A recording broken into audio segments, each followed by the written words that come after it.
Hello friends, this is Dr. Anand Pai and today we are starting with a new series on physics. See, sometimes when I started with fluid mechanics while I was doing or when I was doing engineering heat transfer or strength of materials, I saw sometimes that the students lack the basics in physics. Also, I was teaching physics for the 11th and 12th students from past 2 years. So I realized that the basics is not very clear, or it was not told in a proper way or not taken in a proper way. But anyhow, I want to put an attempt on making a course on physics which starts from very basics and continues.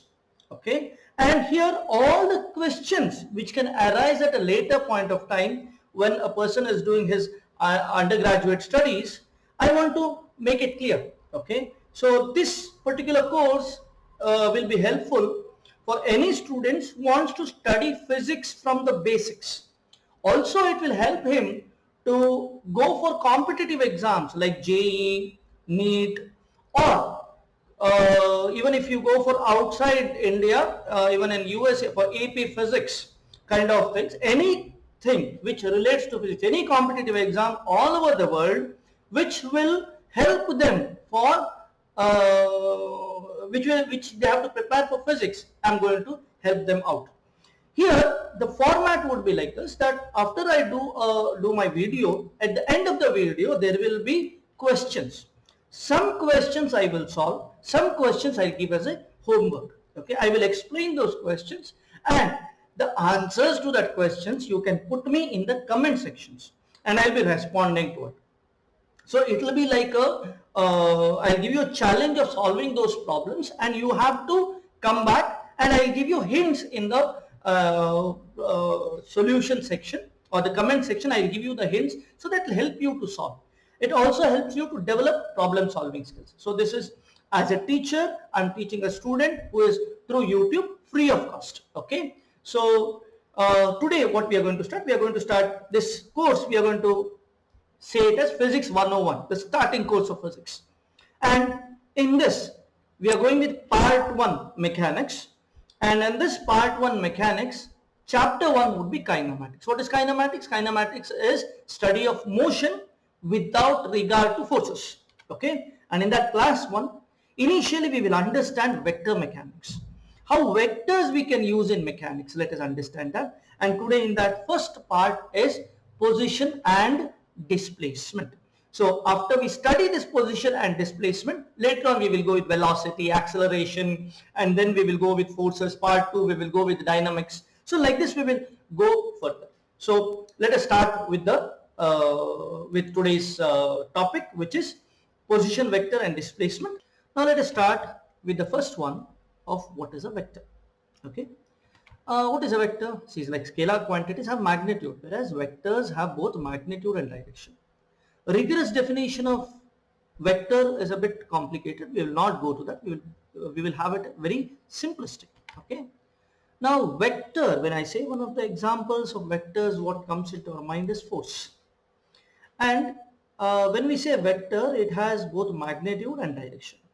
Now magnitude is represented is actually indicated by the length of the arrow that represents the vector. So length of the arrow represents the vector and the magnitude is represented by how big it is. Also the direction is represented by the arrow.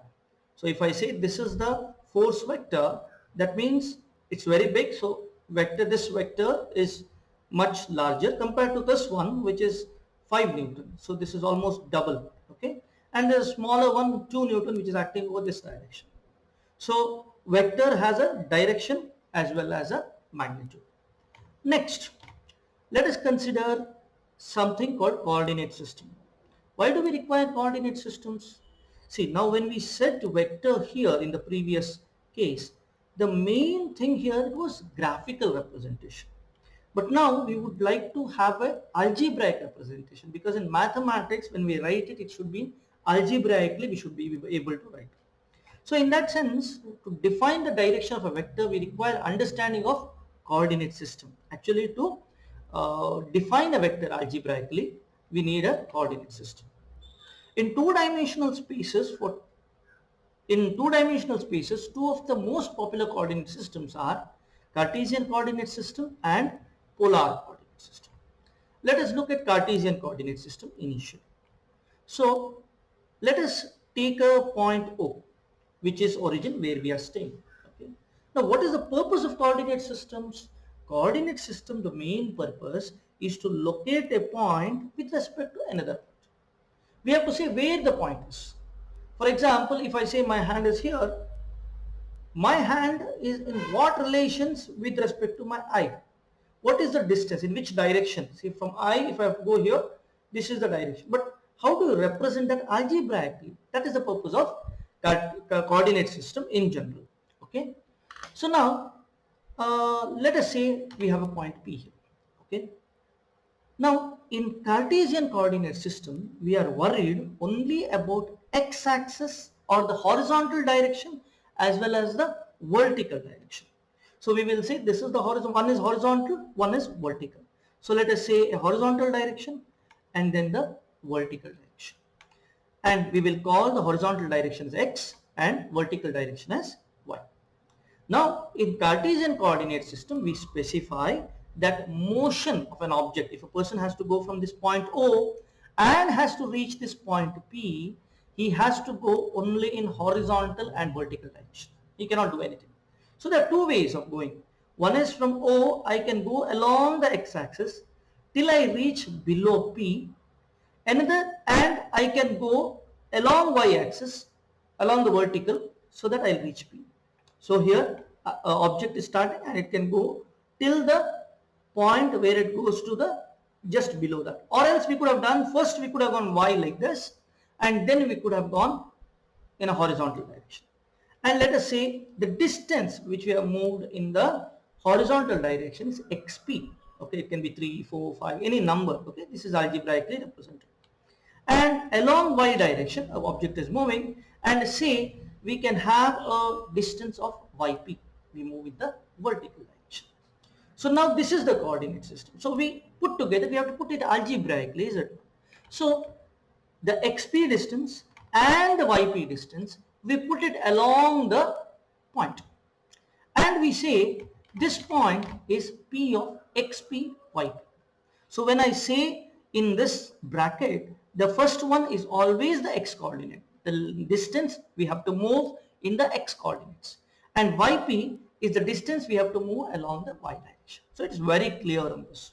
So this is what is about coordinate system, and these two are called xp and yp are called coordinates of point P in Cartesian system. Now let us go further.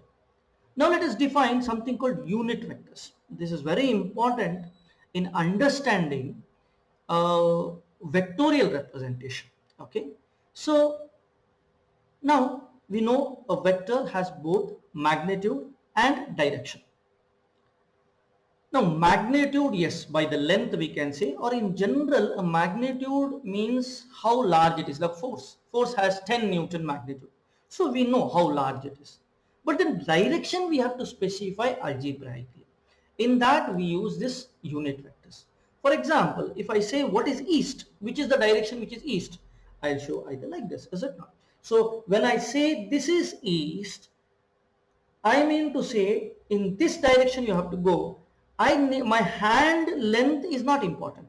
Whether I show it with my finger or whether I show it my half hand or a full hand, it should not matter. That direction is east.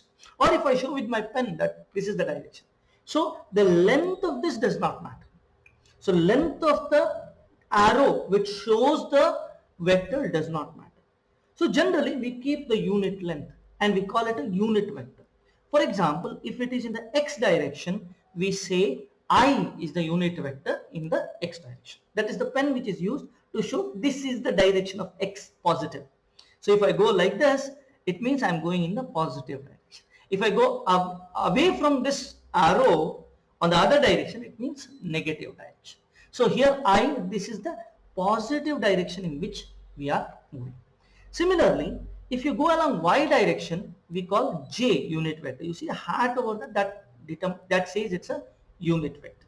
We will go in much details in later lectures where we will talk about unit vectors in much detail. Okay.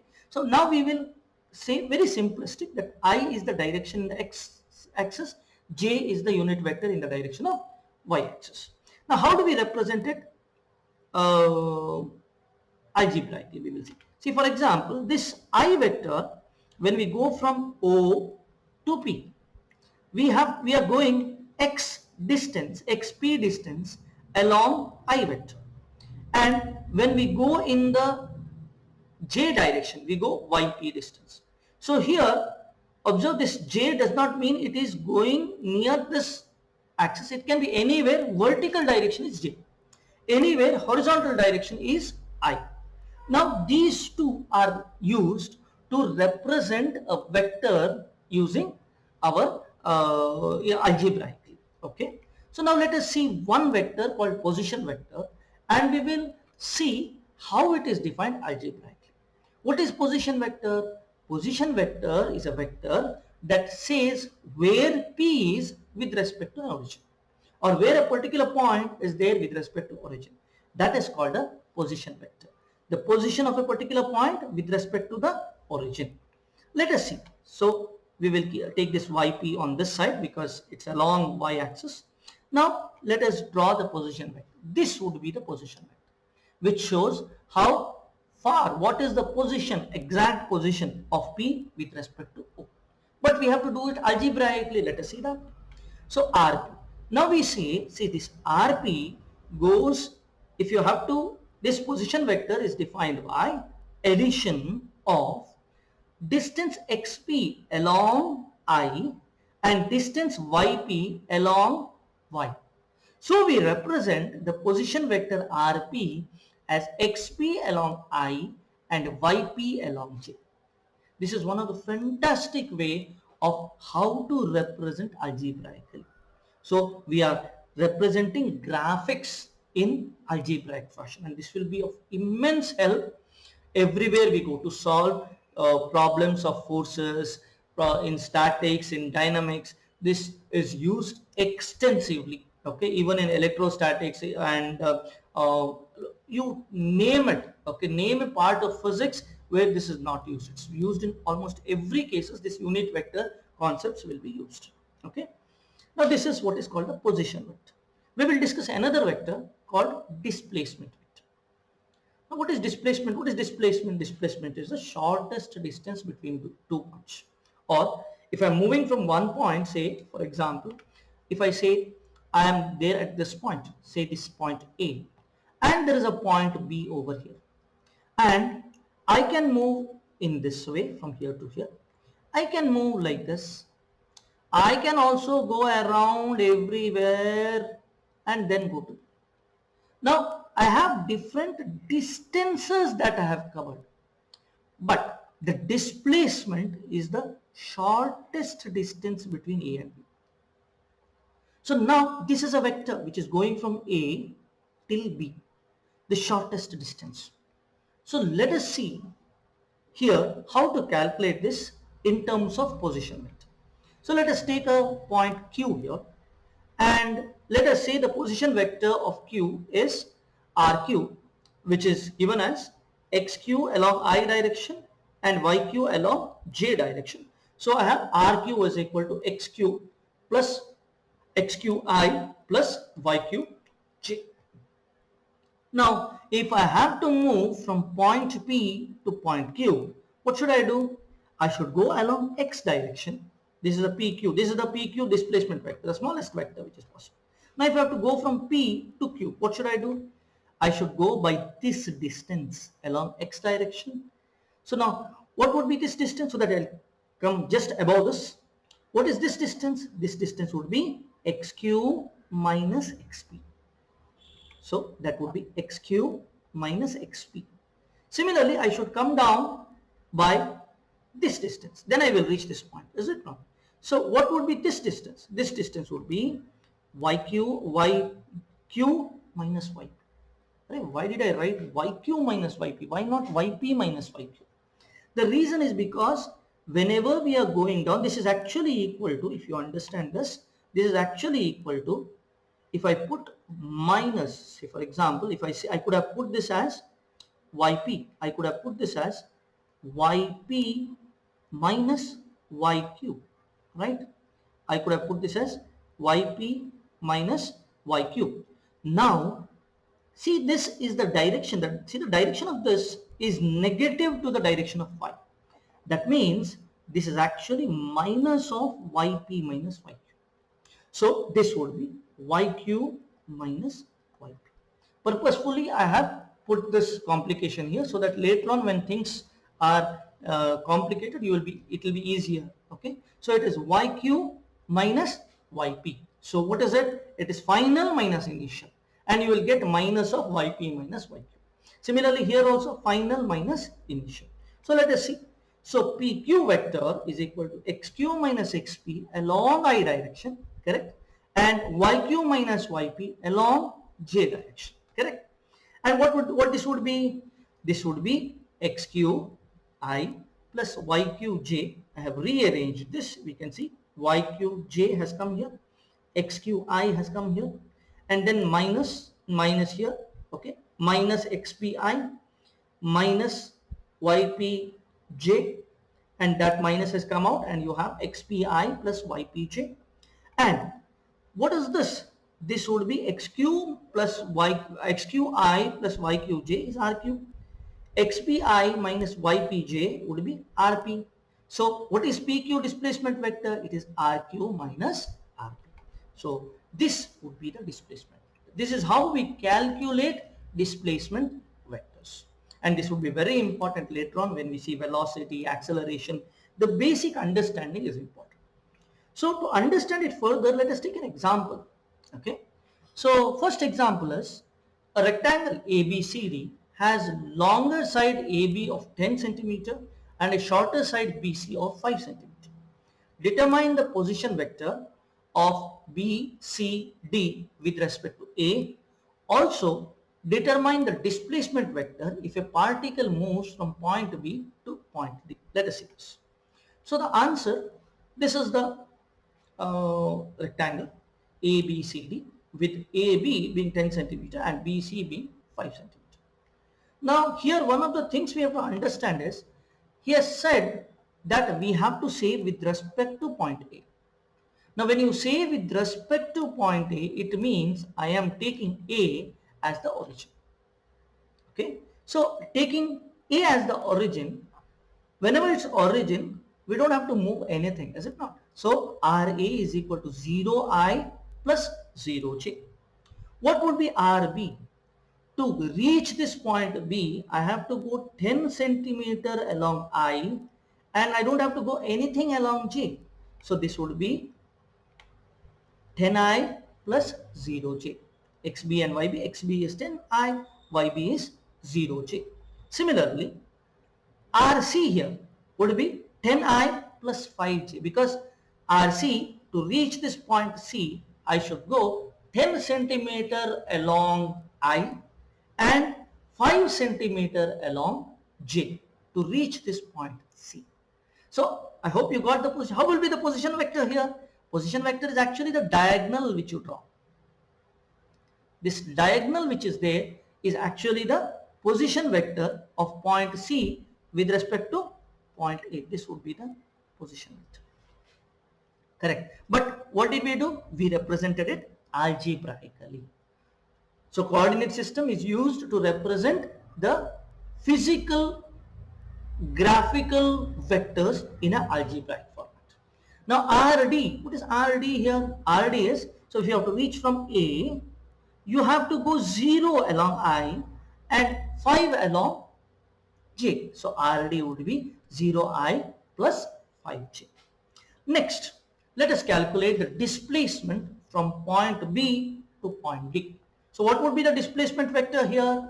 Displacement vector here would be, the displacement vector here would be the line which is joining from B to point D.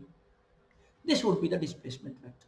Now, to move from B to D, one of the things we can do is, we can say BD is position vector of D minus position vector of B.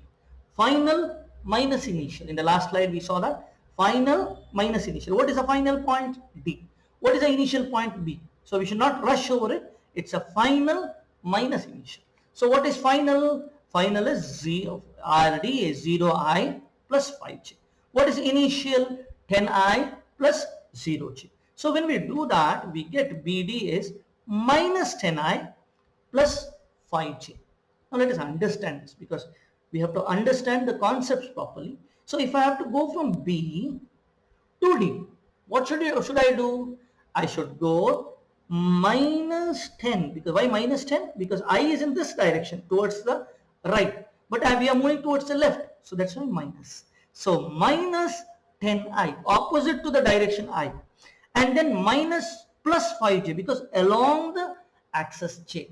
So it is minus 10I plus 5J. That would be the displacement, and that is the answer. Hope you have understood this. We will see further questions here, and these questions are exercises. Okay. So first question what I am giving you is, determine the position vector of the apex of the pyramid with respect to one of the vertices on the base. The base of the pyramid is a square of 10 centimeters. So what we have a square base and then a pyramid which is all the sides we are joining to the base. This is the pyramid. Okay. And what is being given there? The sides is of 10 centimeter and the height here, the height of the pyramid is 15 centimeter. Now what we have to calculate here, what is the determine the position vector of the apex of the pyramid with respect to one of the vertices. So you have to take one vertex here as the origin O, and then you have to find the position vector of A. Now here you have to use a bit of trigonometry, otherwise it's not going to be easy. So I want you to use trigonometry and find out the coordinates. And this is the challenge here. I hope you have a bit of understanding of trigonometry. Use that and get that answer. Okay. Next, what would be the displacement vector of the object if it moves from one of the base vertices to the apex of pyramid? So it's the same thing, displacement vector, but don't take the same O. Take some other point B and find out what is the displacement vector when a particular particle moves from this point to this point. It can be another one here also, C. It can be D also, anything. I want you to do that and put that in the comments. Okay. I will respond in the comments, because one of the things to understand is that we have to apply and solve. Once we solve, we will get a better understanding of the problem. So I want you to solve this and put the comments and I'll respond to it. And if required, I will do another video only on this question. Okay. Next, second one. A man travels, second question is like this. Okay. A man travels on a straight road towards east for 2 kilometers. So what's happening? The man travels towards east for 2 kilometers and then takes a turn towards right at a distance of 1 kilometer, and the radius of the curvature of the turn being 1 kilometer. So what's happening? It is taken towards the right. So person is going like this, so it is towards the right, he takes a turn. And here one of the things is the radius of curvature is given as 1 kilometer. Now we do not know what is the angle it travels. We are not sure about it. Okay. We are not sure what is the angle it travels. I'm not sure here. Okay. It may be like this. Okay. So here this is 1 kilometer. The arc length is 1 kilometer. Okay. The arc length is 1 kilometer. And after he goes down a slope of 1 into 10 for a distance of 3. So from here towards the tangent, he goes on a slope. Now when you say slope, it is in the other direction also. Direction in the sense, if I see this is a 3-dimensional thing. So here I am going down, in fact. It's a horizontal road, then a curvature, then down. So now here you will not only have the X and the Y, but also a Z. And which would be the direction of Z? Direction of Z would be if the thumb is x-axis, the index finger is y-axis, the middle finger would be the z-axis. So based on that, you have to specify what would be the, this would be the z-axis, x, y and z. Okay, now this is going down, so you have to figure out which direction it is. We know the unit vector along x is I, unit vector along y is j, and the unit vector along z would be k. This is additional information. So with that in mind, you have to calculate here, this is, that is the slant height. Observe, it's a slant height, and slant height is 3 kilometers. That is along the slant. The how much he has traveled is 3 kilometers. So you put that and try to calculate the position vector of the final point with respect to the initial. It's not that easy.